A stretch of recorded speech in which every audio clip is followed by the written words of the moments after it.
Well homies, कैसे हो आप सभी। आई नो मैं काफी ज्यादा लेट हो गया ये वीडियो बनाने के लिए। मेरे हर वीडियो के कमेंट सेक्शन में ये बात हर कोई बोलता था कि भाई तू बदल गया, अब तो हमारी बात नहीं सुनता। हम कितने टाइम से बोल रहे हैं कि हमें चाहिए गोकू इन नारुतो का पार्ट 3। तो मेरी बात सुनो मेरी जानेमंस, मुझे तुमसे बहुत ज्यादा प्यार है और मैं तुम्हारी बात कोई भी इग्नोर नहीं करता, सारे कमेंट्स पढ़ता हूँ, लेकिन अच्छी चीजों में टाइम लगता है भाई, समझा करो, थोड़ा वेट और पेशेंस रखा करो, तुम्हें माल एकदम बढ़िया मिलेगा। और एक बहुत बड़ी अनाउंसमेंट है जो मैं करना चाहता हूँ और इसके लिए मैं काफी ज्यादा एक्साइटेड भी हूँ। तो जिस टाइम मैं ये वीडियो रिकॉर्ड कर रहा हूँ उस टाइम पर मेरे 41,558 सब्सक्राइबर्स हैं और मैंने कुछ सोचा है काफी बड़ा स्पेशल। ओके, अब मैं ज्यादा बड़ी हाइप भी क्रिएट नहीं करना चाहता, असल में मैं चाहता हूँ कि आप मुझे सपोर्ट करें, 50K सब्सक्राइबर्स पहुंचाएं और 50K सब्सक्राइबर्स पर मैं करूंगा अपना फेस रिवील, साथ में स्टोरी टाइम भी। How I started watching anime, how man of culture and view save my life,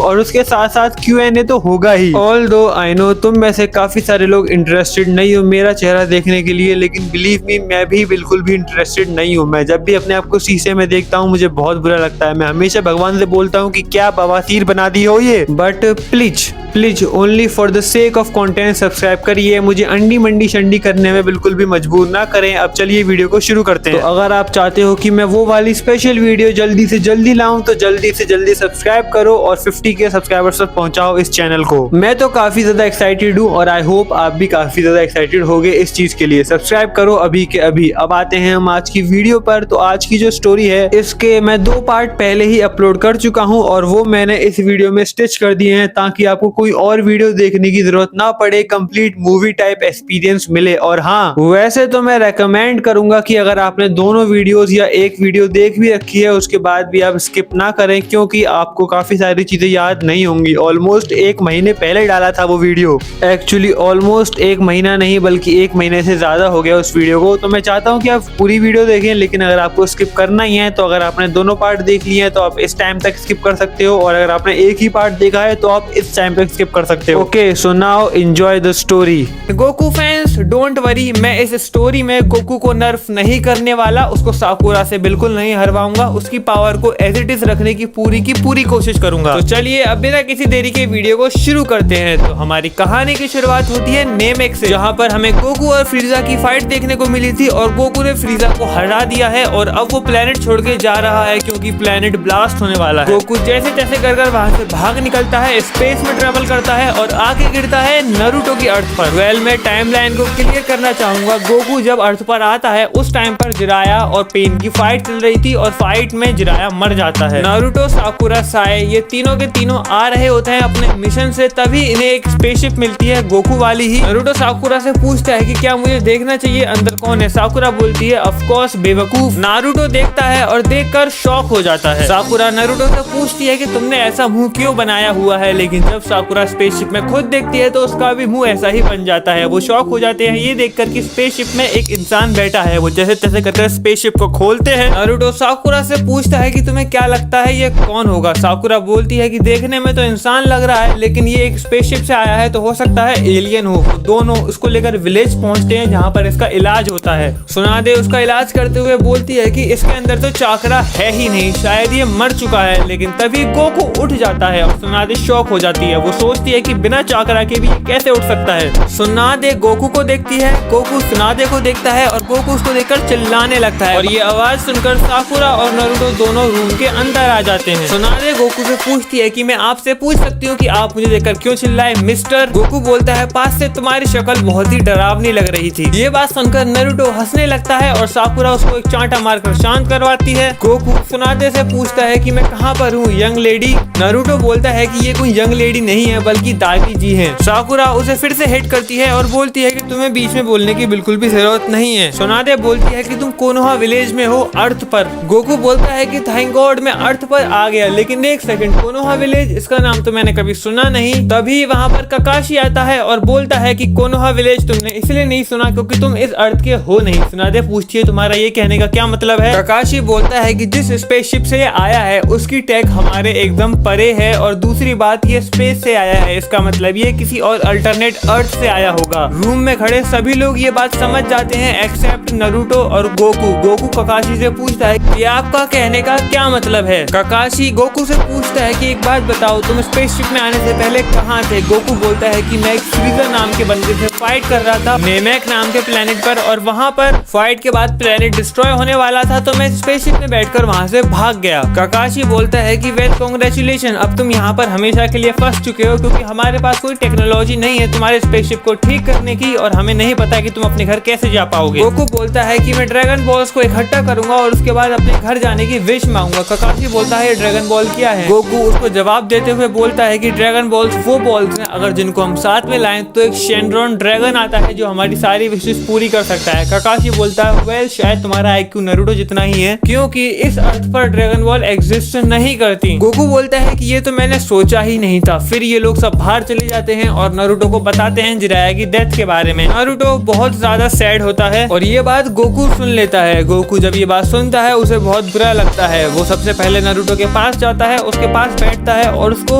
अपने ग्रैंडपा की कहानी सुनाता है। गोकू बोलता है कि भरोसा करो मुझ पर, मुझे पता है कि तुम पर क्या बीत रही है, मैं भी इस फेज से गुजर चुका हूँ, सब कुछ सही हो जाएगा। गोकू की ये बातें सुनकर नारुतो बेटर फील करता है। गोकू नारुतो से अपने सारे के सारे सीक्रेट शेयर करने लग जाता है, अपनी फैमिली के बारे में बताने लग जाता है। गोकू के प्योर हार्ट की वजह से, इनोसेंस की वजह से, उसके अपनेपन की वजह से नारुतो काफी बेटर फील करता है और चला जाता है माउंट मियोगोकू। गोकू अभी भी हॉस्पिटल में था। जाने से पहले नारुतो गोकू के पास आता है और बोलता है कि जब मैं आ जाऊंगा तब हम रामन खाने जाएंगे, और गोकू बोलता है कि बिल्कुल, जब तक मैं भी पूरा ठीक हो जाऊंगा और उसके बाद हम दोनों साथ में ट्रेनिंग करेंगे। इस टाइम तक नारुतो और गोकू का बॉन्ड काफी अच्छा हो गया था। टाइम बीतता है, धीरे धीरे कर गोकू अच्छी तरीके से हील हो जाता है और उसके बाद वो ट्रेनिंग पर निकल जाता है। गोकू और माइट गाय दोनों की काफी अच्छे से बनती है क्योंकि एक तो दोनों बहुत ज्यादा खाते हैं, दूसरा दोनों हर वक्त ट्रेन करते रहते हैं, और तीसरा दोनों ही डम हैं। ककाशी और माइट गाय दोनों बात कर रहे होते हैं कुछ, लेकिन तभी वहाँ पर गोकू आ जाता है और गोकू बोलता है कि क्या तुम दोनों मेरे से लड़ सकते हो, काफी टाइम हो गया एक फाइट किए हुए, तुम दोनों देखने में तो बहुत स्ट्रॉन्ग लग रहे हो, इसलिए मैं चाहता हूँ कि तुम मुझसे लड़ो। ककाशी बोलता है कि ठीक है मैं तुमसे लड़ूंगा, लेकिन क्या दोनों एक साथ ज्यादा नहीं हो जाएगा, पहले एक काम करो, पहले तुम माइट गाय से लड़ लो उसके बाद मेरे से लड़ना। लेकिन गोकू पीछे पड़ जाता है एकदम बच्चों की तरह, तो इरिटेट होकर ककाशी भी हाँ कर देता है। ककाशी और माइट गाय वर्सेस गोकू की फाइट शुरू होती है। गोकू अपने बेस फॉर्म में बिना किसी प्रॉब्लम के हैंडल कर पा रहा था और ये देखकर ककाशी और माइट गाय दोनों बहुत ज्यादा सरप्राइज होते हैं। दोनों गोकू की तारीफ करते हैं और गोकू बोलता है कि मैंने तभी वार्म अप किया है। ये लोग घंटों तक लड़ते रहते हैं और कुछ टाइम बाद ककाशी थक जाता है और बैठ जाता है, लेकिन माइट गाय नहीं हटता। माइट गाय गोकू से लड़ता रहता है और गोकू को भी बहुत मजा आ रहा होता है। ककाशी बोलता है कि ये दोनों बिल्कुल एक जैसे हैं। माइट गाय बहुत बुरी तरीके से थक चुका होता है और बोलता है कि जिंदगी में पहली बार ऐसा हुआ है कि मैंने इतनी लंबी फाइट करी है और मैं एक भी अटैक लैंड नहीं कर पाया हूँ, तुम काफी ज्यादा स्ट्रॉन्ग हो। गोकू बोलता है कि तुम भी कुछ कम नहीं, तुम्हारी मार्शल आर्ट की टेक्निक्स एक्चुअली मेरे से काफी ज्यादा बेटर है, मैंने काफी टाइम से फाइट नहीं करी ना, इसलिए मुझे प्रॉब्लम हो रही थी थोड़ी सी। बाय द वे गोकू इस टाइम पर बेस फॉर्म में लड़ रहा था, वो भी होल्ड बैक करते हुए, क्योंकि उसे पता था कि उसके एक अटैक से माइट गाय का राम नाम सत्य हो सकता है। फिर आता है पेन इन्वेजन का दिन। पेन विलेज पर अटैक कर देता है और इस टाइम पर गोकू विलेज के बाहर ट्रेनिंग करने गया हुआ था। सब कुछ ओरिजिनल सीरीज जैसा होता है। ककाशी मरने ही वाला होता है, लेकिन जो पेन कील फेंकता है उसको गोकू आकर पकड़ लेता है और गोकू बोलता है कि ओह ये तो काफी क्लोज कॉल थी। वो ककाशी को वहां से बचा कर लेके जाता है, उसको हॉस्पिटल में एडमिट कराता है और उसके बाद वो फिर से ग्राउंड पर आ जाता है, वो भी कुछ ही सेकंड में, और उसकी स्पीड देखकर पेन भी शॉक हो जाता है क्योंकि रेनेगान होने के बावजूद गोकू की स्पीड पेन के समझ के बाहर थी। पेन गोकू से पूछता है कि तुम हो कौन। गोकू बोलता है कि मेरा नाम है सन गोकू, तुम मुझे कैकरोट भी बुला सकते हो। अब क्या मैं आपसे पूछ सकता हूँ कि आपकी सरप्राइज विजिट का क्या कारण है। पेन बोलता है कि हमें नारुतो चाहिए। गोकू गुस्से में लाल हो जाता है और बोलता है क्या तुम वही हो जिसने उसके ग्रैंडपा को मारा। पेन बोलता है क्या तुम जिराया सेंसे की बात कर रहे हो। एक्चुअली वो उसके ग्रैंडपा नहीं बल्कि उसके सेंसे थे। गोकू गुस्से में लाल होकर अटैक करता है पेन पर और वो एक साथ कई सारे पेन को एक बार में खत्म कर देता है, जिसको देखकर पूरा का पूरा विलेज शॉक में था। लेकिन एक प्रॉब्लम थी, जिन जिन पेन को वो मारता वो पेन थोड़ी देर बाद वापस आ जाते। पेन गोकू से बोलता कि तुम हम लोगों से काफी ज्यादा स्ट्रॉन्ग हो, बहुत ज्यादा, लेकिन मुझे हराने के लिए सिर्फ और सिर्फ ताकत नहीं बल्कि थोड़ा सा दिमाग भी लगेगा जो तुम में है नहीं। तभी वहाँ पर नारुतो भी आ जाता है जो कि गोकू को देखकर काफी ज्यादा खुश होता है। नारुतो और गोकू गले लगते हैं और वो दोनों मिलकर पेन से फाइट करते हैं और उसके बाद जैसा ओरिजिनल सीरीज में होता है उससे थोड़ा डिफरेंट होता है। इस बार हिनाता नहीं आती, इसलिए नारुतो ऑल आउट नहीं जाता और ये दोनों मिलकर बिना किसी दिक्कत के बड़े आराम से पेन को हरा देते। और उसके बाद पेन अपना फाइनल अटैक चिबुको टेंसेई यूज करता, वो भी नारुतो पर नहीं लेकिन गोकू पर। बाय द वे जिनको याद नहीं है, चिबुको टेंसेई वो अटैक है जिनसे कोई भी बंदा किसी को भी एक मून में कैद कर सकता है, लेकिन ऑफ कोर्स हमारा गोकू प्लैनेट्स को चुटकियों में तबाह कर सकता है। इसको तबाह करने में उसको कितना टाइम लगता। वो लोग बड़े आराम से पेन को हरा देते। नारुतो अपना टोकनो जुत्सु यूज कर लेता नागाटो पर और सारे के सारे मरे हुए लोग वापस आ जाते और ये लोग नारुतो के साथ साथ गोकू को भी अपना हीरो मानने लगते। अब जैसा कि इन दोनों ने एक दूसरे से वादा किया था, नारुतो और गोकू रामेन खाने जा रहे होते हैं, जहाँ पर नारुतो बोलता है कि तुमसे मुझे बड़े भाई वाली वाइब आती है। गोकू नारुतो से पूछता है कि तुम्हारा क्या सपना है। नारुतो बोलता है कि मेरा सपना है होकागे बनना, लेकिन मैं तब तक नहीं बनूंगा जब तक मैं अपना एक वादा पूरा नहीं कर लेता। गोकू बोलता है कौन सा वादा। नारुतो बोलता है कि मैंने अपने दोस्त से वादा किया था कि मैं अपने दोस्त यानी कि सासुके को विलेज पर वापस लाऊंगा। गोकू बोलता है कि मुझे सब कुछ बताओ, मुझे सारी बात जाननी है। नारुतो गोकू को सारी की सारी कहानी सुनाता है। गोकू बोलता है कि यू नो व्हाट, तुम्हारी और मेरी कहानी काफी ज्यादा सिमिलर है। मेरा भी एक दोस्त था जो पहले मुझसे बहुत लड़ता था, मुझे मेरा दोस्त नहीं बल्कि दुश्मन समझता था, लेकिन अब वो मेरा बेस्ट फ्रेंड है। और तुम्हारा भी एक दोस्त है जो तुमसे नफरत करता है और तुम उसको वापस लाना चाहते हो। अंडरस्टैंड, चिंता मत करो, मैं तुम्हारी मदद करूंगा, हम दोनों साथ में ट्रेन करेंगे। नारुतो बोलता है सच में। गोकू बोलता है कि एक सेन कभी भी अपने वादे से नहीं मुकरता। ये बात काकाशी सुन रहा होता है और काफी ज्यादा खुश होता है। एपिसोड की शुरुआत होती है कारिन और सास्के की कॉन्वर्सेशन से। कारिन सास्के से पूछती है कि सास्के तुम्हें नारुतो के बारे में पता है, वो भी एक उज़ुमाकी है ना? मैंने सुना था तुम दोनों काफी अच्छे दोस्त थे। वेल आजकल वो भी काफी ज्यादा फेमस हो रहा है। उसने पेन को अकेले हरा दिया था। असल में अकेले नहीं बल्कि एक और नया बंदा जिसका नाम शायद गोकू है, उन दोनों ने मिलकर पेन को हराया था। तुम्हें क्या लगता है, क्या सच में नारुतो तुमसे भी ज्यादा पावरफुल बन गया होगा? सास्के स्माइल करता है और बोलता है कि काम पर ध्यान दो, यहाँ पर हम 8th टेल बीस्ट को पकड़ने आए हैं। किलर भी जो उसका जिंजूरी की है उसे हमें पकड़ना है, लेकिन ये काम आसान बिल्कुल भी नहीं होने वाला है क्योंकि वो बहुत स्ट्रॉन्ग है, इसलिए अपने काम पर ध्यान दो। फिर हम देखते हैं कि किलर भी आता है और सास्के उसको अप्रोच करता है फाइट के लिए और बिल्कुल ओरिजिनल एनिमे की तरह किलर भी सास्के और उसकी पूरी की पूरी टीम को अकेले हरा देता है। सास्के इस टाइम तक इतना भी स्ट्रॉन्ग नहीं था कि वो किसी टेल बीस्ट के सामने टिक पाए, और वो भी 8 टेल बीस्ट जिसका जिंजूरी की भी काफी ज्यादा स्ट्रॉन्ग है और दोनों की साथ में बनती भी है। लेकिन जैसे तैसे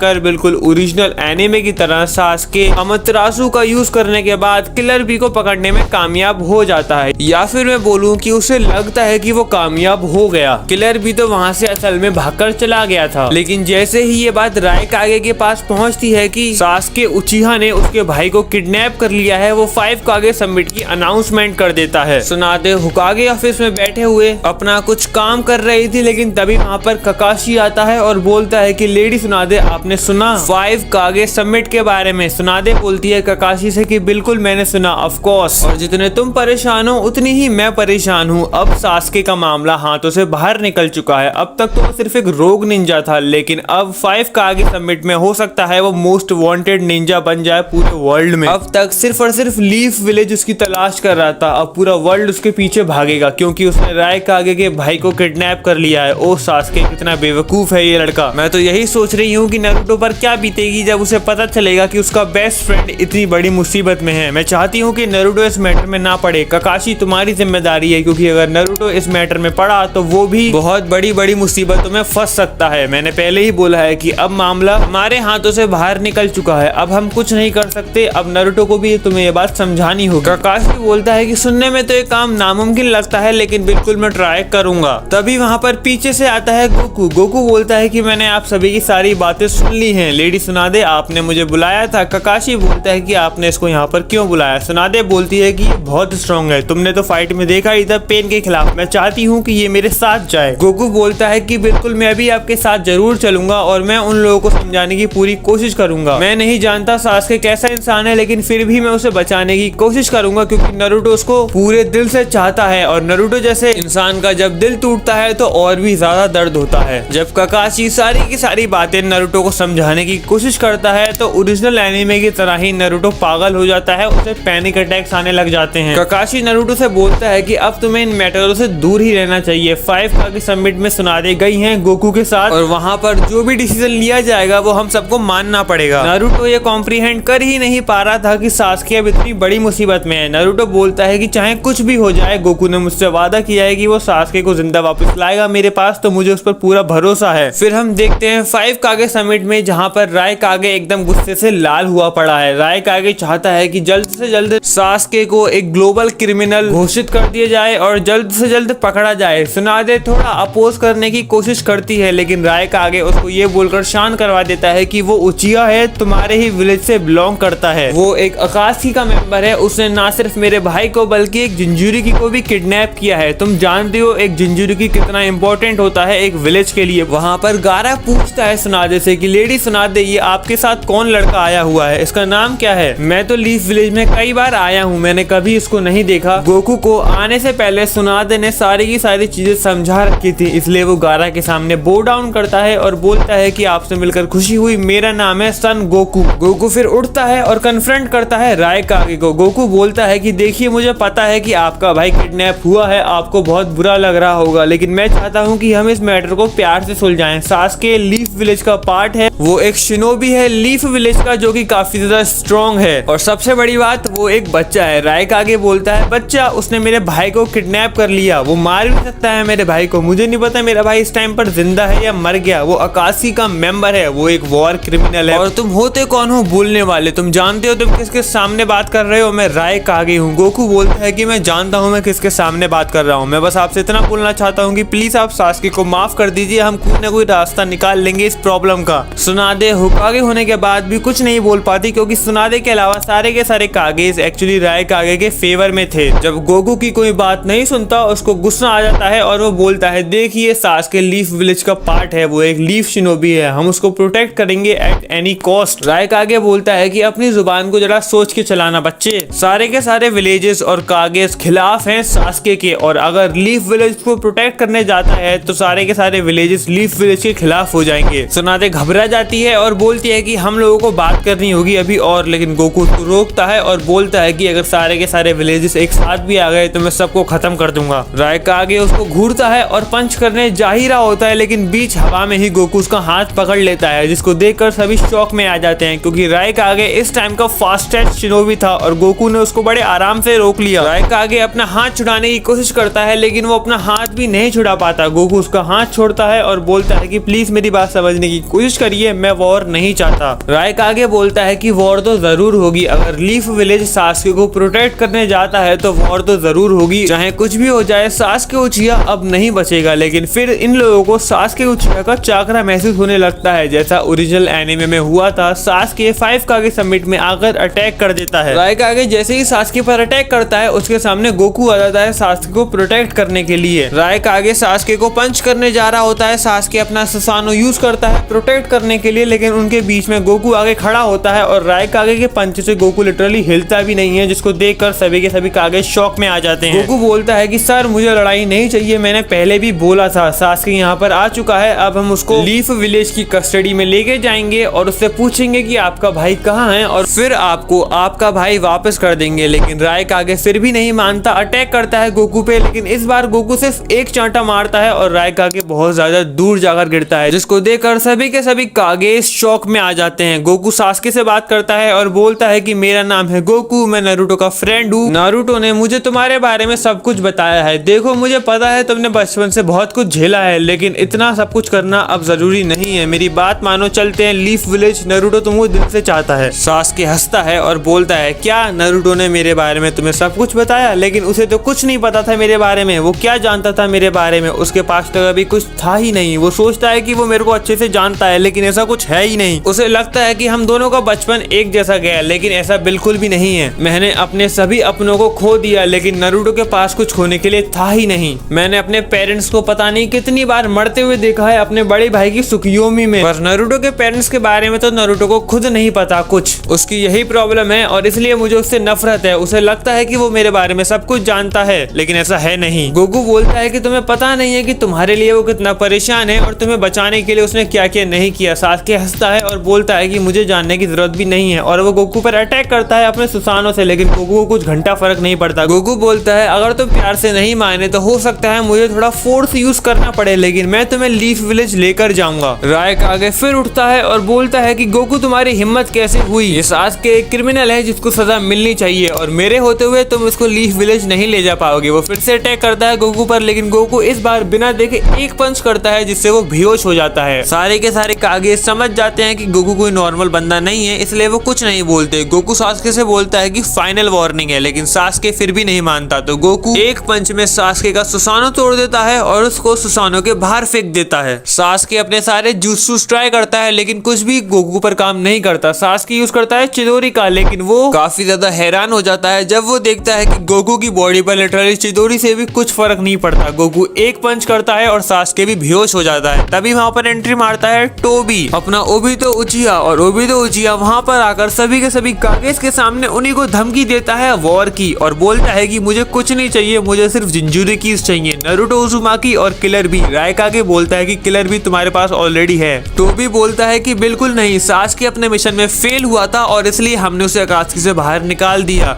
तुम्हारा भाई किलर बी कहाँ है हमें नहीं पता। रायकागे बोलता है थैंक गॉड, लेकिन वो बेवकूफ कितना पागल है। गोकू बोलता है कि तुम्हें चाहिए क्या। टोबी जवाब देता है कि मुझे चाहिए नारुतो उजुमाकी। गोकू स्माइल करता है और बोलता है कि अगर तुम्हें नारुतो उजुमाकी चाहिए तो तुम्हें मुझसे होकर गुजरना होगा। ओबितो बोलता है कि वेल तुम्हें काफी इंटरेस्टिंग सब्जेक्ट हो। गोकू बोलता है सब्जेक्ट, उसका क्या मतलब है, आखिर तुम कहना क्या चाहते हो। ओबितो बोलता है कि तुम्हारे सारे सवालों का जवाब मैं बहुत जल्द दूंगा, लेकिन तैयार हो जाओ, मैं बताना चाहूंगा अब तुम्हारे पास बहुत कम टाइम है। I hear bye declare war on you all, the fourth great Ninja war begins now. Goku attack करता है ओबितो पर, लेकिन ओबितो वहां से भाग जाता है अपनी कामुई का यूज कर। गोकू रायकागे से बोलता है कि आपका भाई जिंदा है और सास्के का उसमें कोई भी इन्वॉल्वमेंट नहीं है, इसका मतलब सास्के अब एक वॉर क्रिमिनल नहीं है और अब हम उसे लीफ विलेज लेके जाएंगे कस्टडी में। सारे के सारे कागज अग्री करते हैं कि वो शिनोबी अलायंस बनाएंगे ओबितो के खिलाफ लड़ने में। सास्के को कोनोहा वाले जेल में डाल देते हैं और उसकी इंटेरोगेशन चलाते हैं और वहीं दूसरी तरफ सारे के सारे विलेजेस मिलकर शिनोबी अलायंस फॉर्म करते हैं और वो तैयार हो जाते हैं फोर्थ ग्रेट निंजा वॉर के लिए। और ओबितो भी काबूटो के साथ तैयार हो जाता है। काबूटो बहुत सारे शिनोबीज को रीएनिमेट करता है और वॉर शुरू हो जाती है जोरों शोरों से। ओबितो सभी के सभी टेल बीस्ट को लेकर पहुंचता है नारुतो के पास और उससे एक्सट्रैक्ट करने की कोशिश करता है नाइन टेल को, लेकिन वहां पर ककाशी और माइट गया आकर उसे बचा लेते हैं। तभी हम देखते हैं कि सारे के सारे शिनोबीज को एक काफी बड़ा चाकरा महसूस होता है और वो चाकरा किसी और का नहीं बल्कि मादरा उचिहा का था। ओबितो ने मादरा को इतनी जल्दी रीएनिमेट करने का तो नहीं सोचा था, लेकिन काबूटो ने अपनी चलाई, उसने मादरा को रीएनिमेट किया और मादरा के डर से सबकी पूंगी बच गई। अब जब रियल बॉस इंट्रोड्यूस हो चुका है वॉर में तो कैसे होल्ड बैक कर सकते हैं। सारे के सारे कागे मिलकर आते हैं मादरा से लड़ने के लिए।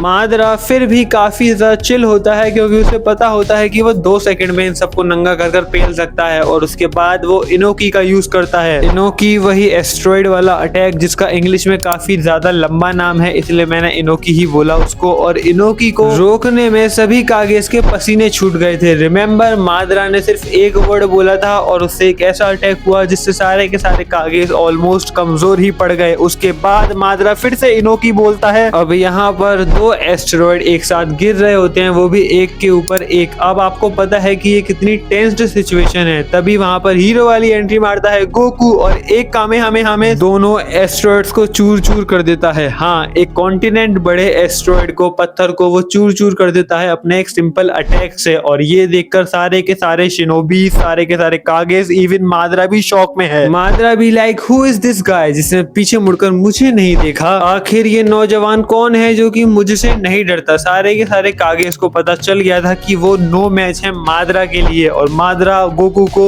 एक फाइट के लिए चुनौती देता है। और हम सबको पता है कि गोकू फाइट करने के लिए तो हमेशा तैयार ही रहता है, इसलिए बिना सोचे समझे वो हाँ कर देता है। मादरा और गोकू की फाइट शुरू होती है और जैसा एक्सपेक्टेड था गोकू बेस फॉर्म में ही कुत्तों की तरह पेलता है मादरा को। मादरा अपने सुसानो का यूज करता है, गोकू उसके सुसानो से बाहर फेंक देता है उसे। मादरा यूज करता है फायरबॉल जुत्सु का, लेकिन गोकू को उससे कोई फर्क नहीं पड़ता। और रिमेम्बर ये एडो टेंसेई मादरा है, इसका मतलब ये है उसके पास रिनेगान है, लेकिन उसके बावजूद गोकू इतनी तेज फास्ट ट्रेवल कर रहा है कि उसकी रिनेगान भी गोकू को डिटेक्ट नहीं कर पा रही। मादरा काफी ज्यादा सरप्राइज था क्योंकि आज तक हाशिरामा के अलावा किसी ने उसे हराया नहीं और हाशिरामा तक ने उसे इतनी बुरी बेइज्जती कर कर नहीं मारा था। मतलब बच्चों की तरह खेल रहा है वो मादरा से। Madara Uchiha, the ghost of Uchiha, the strongest Uchiha, उसको गोकू लिटरली बच्चों की तरह पेल रहा है, वो भी सारे के सारे 5 कागेस के सामने। मादरा इरिटेट तो होगा ही, लेकिन वो कुछ उखाड़ नहीं पाएगा गोकू के, इसलिए वो वहां से भाग जाएगा ओबितो के पास, क्योंकि ओबितो ऑलरेडी नारुतो से लड़ रहा था। मादरा भी लाइक कि जल्दी जल्दी नारुतो को यहाँ से निकालो, मतलब उसके अंदर से कुरमा निकालो, जल्दी इसे टेंटेल में भरो, टेंटेल को जिंदा करो और इन्फिनिट त्सुकियोमी को वापस लेके आओ, इससे पहले कि वहां पर आ जाए गोकू। और गोकू तुरंत वहां पर आ भी जाता है। ओबितो बोलता है कि मैं इसको देखता हूँ। मादरा बोलता है कि तुम इसे नहीं हरा सकते। ओबितो बोलता है कि मैं इसे नहीं हरा सकता, लेकिन आउटस्मार्ट तो कर सकता हूँ। ओबितो कामुई का यूज करता है, लेकिन गोकू पर नहीं बल्कि सभी शिनोबीज पर। और क्योंकि गोकू इतना ज्यादा हम्बल है, उसे पता था कि गोकू बचाने जरूर आएगा सभी शिनोबीज को। गोकू सामने आ जाता है ओबितो की कामुई पर और वो किसी दूसरे डायमेंशन में कैद हो जाता है हमेशा हमेशा के लिए। फिर क्या था अब, क्योंकि कोनोहा का और निंजास का एक स्पेशल वेपन नहीं है वहां पर, मैं बोलूंगा स्ट्रॉन्गेस्ट वेपन नहीं है वहां पर, तो नारुतो अपने सास्के पर विश्वास दिखाकर वहां पर थोड़ा रेस्ट कर लेता है, क्योंकि वो ऑलरेडी काफी ज्यादा थका हुआ था। लेकिन काकाशी, माइट गाय और सभी शिनोबीज के पैरों के नीचे से जमीन खिसक जाती है, क्योंकि गोकू अकेला डोमिनेट कर रहा था उन दोनों को। गोकू के जाने के बाद नारुतो ऑलमोस्ट मरते मरते ही बचा था और मरते मरते के लास्ट मोमेंट्स में उसे हागुरोमो का सपना आता है और हागुरोमो सास्के और उसको अपना चाकरा प्रदान कर देते हैं, जिसकी वजह से वो एक बड़े पावर लेवल से गुजरता है और वो स्ट्रॉन्गेस्ट नारुतो कैरेक्टर बन जाता है till date existing in universe except Goku. फिर हम देखते हैं कि गोकू ने बहुत आराम कर लिया, अब वो भागे जा रहा है बहुत देर से, इसको खत्म करने की कोशिश कर रहा है। वो सोच रहा है कि कोई गेट होगा, लेकिन उसे दूर दूर तक कोई गेट नहीं दिखता। वो चिल्लाता है, वो अपनी पावर्स का यूज कर छत भी तोड़ देता है, लेकिन उसे कुछ नहीं दिखता।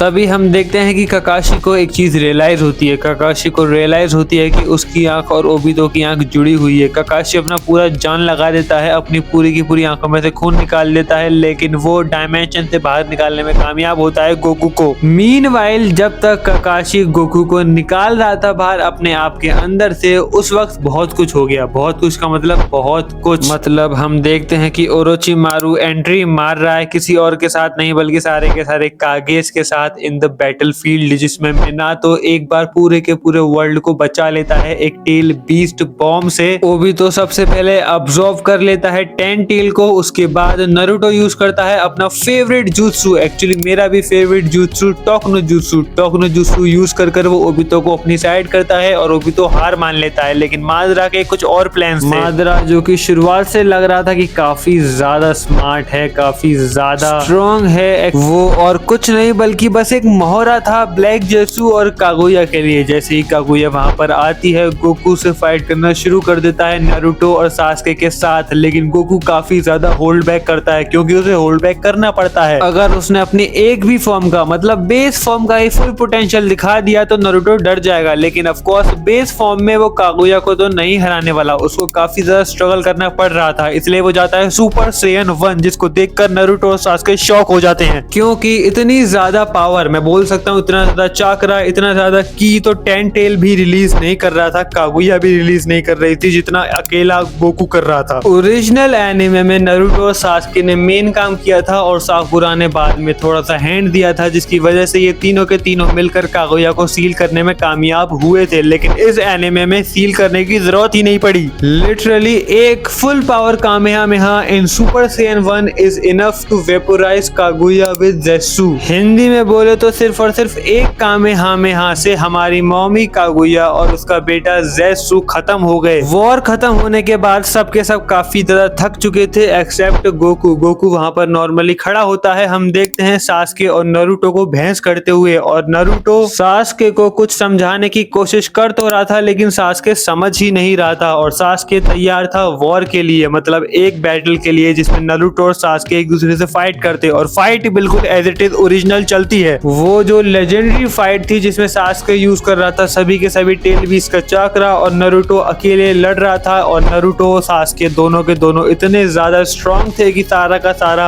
लैंडस्केप जिस पर ये दोनों फाइट कर रहे थे वहां पर वो पूरा का पूरा लैंडस्केप हिलने लगता है और डिस्ट्रॉय भी हो जाता है। हम देखते हैं कि गोकू इन दोनों की फाइट को एंजॉय कर रहा था। उन दोनों को लड़ते हुए देखकर गोकू को अपने बेस्ट फ्रेंड मतलब प्रिंस ऑफ ऑल सेयन मतलब वेजिटा की याद आ रही होती है और वो हंस रहा होता है कि हम दोनों की फाइट में तो पूरा प्लेनेट ही तबाह हो जाता है, इन दोनों की फाइट में सिर्फ एक छोटा सा एरिया ही तबाह हुआ है। बाकी सारी चीजें बिल्कुल ओरिजिनल एनीमे की तरह चलती हैं। नारुतो ये लेजेंडरी लॉन्ग बैटल को जीत जाता है और ये दोनों अपने बैटल में हाथ ही खो देते हैं। नारुतो तो बाद में एक नया हाथ बनवा लेता है लेकिन सास्के डिसाइड करता है कि वो अपनी पूरी जिंदगी एक हाथ से ही बिताएगा, अपनी पूरी की पूरी जिंदगी। You know what I mean. फिर हम देखते हैं गोकू को पूरी की पूरी वॉर विक्ट्री को सेलिब्रेट करते हुए सारे के सारे शिनोबी अलायंस के साथ, सारे के सारे होकागेस के साथ, और वो एक साथ सभी होकागेस का खाना खा जाता है। कुछ टाइम तक गोकू कोनोहा में ही ठहरता है अपने दोस्तों के साथ, अपने नए दोस्तों के साथ टाइम स्पेंड करता है और फिर वो डिसाइड करता है वहां से जाने की। और नारुतो ये सुनकर काफी ज्यादा सैड होता है। नारुतो को पता ही नहीं चला कि कब टाइम चला गया और गोकू का जाने का वक्त आ गया। नारुतो काफी ज्यादा सैड होता है लेकिन गोकू उसे अपनी निशानी के तौर पर अपना कुछ ना कुछ चाकरा या मैं बोलूं की दे जाता है। और हम ये भी देखते हैं कि जाने से पहले एक आखिरी बार गोकू और नारुतो साथ में ट्रेन करते हैं जिसमें गोकू नारुतो को एक नई चीज सिखाने का प्रॉमिस करता है। गोकू बोलता है कि मैं जा रहा हूँ लेकिन मैं तुम्हें कुछ ऐसी चीज सिखाऊंगा जो आगे चलकर तुम्हारी बहुत बड़ी हेल्प कर सकती है। तो मैं तुमसे बोलूंगा कि इस चीज को ढंग से समझना और सुनना। उसके बाद टाइम बीत जाता है, काफी टाइम बीत जाता है, बरूटो शुरू हो जाता है, नारुतो बन जाता है होकागे। नारुतो आज तक गोकू को पूरी तरीके से नहीं भुला पाया और गोकू भी नारुतो को नहीं भुला पाया। गोकू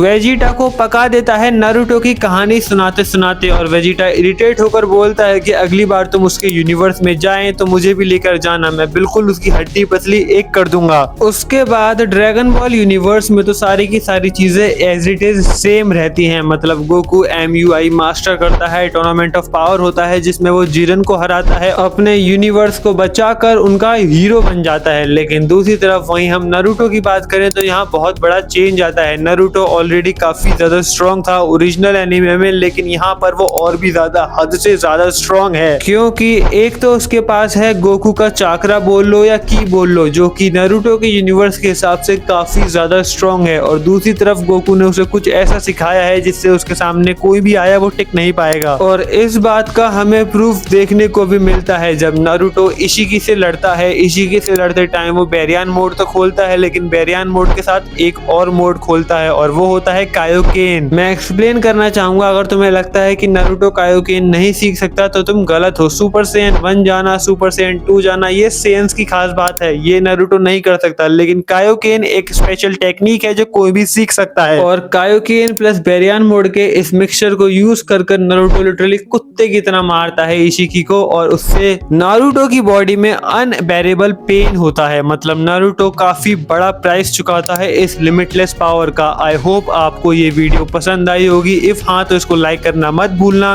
ऑल्दो आई नो तुम में से कोई भी इंटरेस्टेड नहीं है मेरा चेहरा देखने के लिए, लेकिन मैं फिर भी चाहूंगा कि तुम सब्सक्राइब करो ताकि हम 50,000 सब्सक्राइबर तक जल्दी पहुंचे। और जुजुत्सु काइसेन एक्स नारुतो का सीजन 3 भी तो जल्दी लाना है। तो इसी के साथ याद रखिएगा, पहले इस्तेमाल करें फिर विश्वास करें। सायोनारा।